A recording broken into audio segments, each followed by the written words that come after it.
I always wanted to run the brewery. From the time I was a kid, I was infatuated with it. We had a great brewmaster, we had great products. We were the oldest brewery in America, family owned, and nobody else could say that. And this is back in the 60s. I just felt we always had a chance. As these other guys went out of business, we'd pick up a couple customers, and it all worked out. You know, I'm very lucky.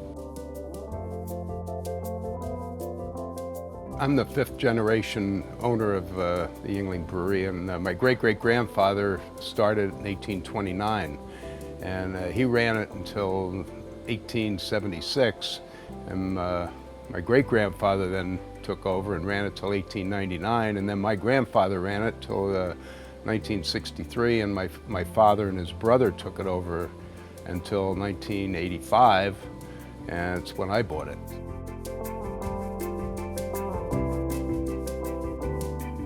Well, when my grandfather passed away in 1963, we were really struggling. And it was told to me to go to college and get an education because the future of this didn't look good.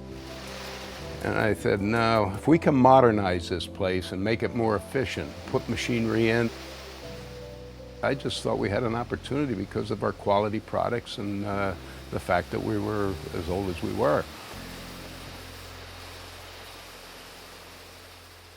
We are the sixth generation. We've all been actively involved in the business.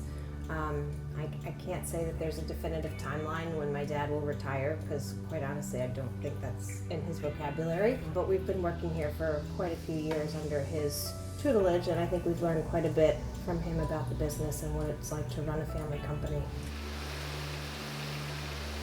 In 1973, and I finally left and bought a beer distributorship, and I was a beer wholesaler locally for 11 years. My dad's made the comment to somebody in the office, he'll be back in 2 weeks. Well, it was 11 years later that I had the opportunity to come back in.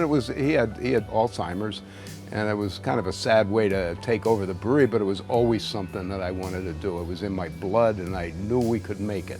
It was 1985 that he signed the agreement that I could buy it from him, and it was sad. It was a very sad thing.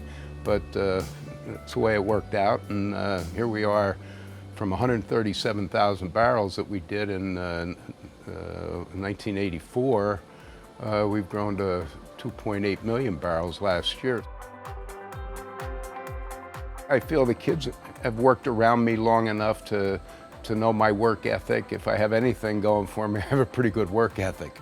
And I'm here at 11, 12 hours a day, and it's my life, you know, I devote my life to it. And, my children have young kids, I have 9 grandchildren, so I don't want them walking away from them. So I want them to see their way through high school and college, and then maybe work 11 or 12 hours a day like I do.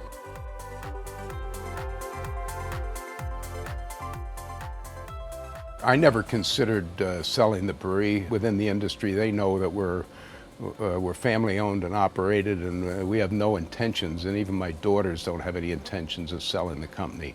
There's no need to. We're doing very well.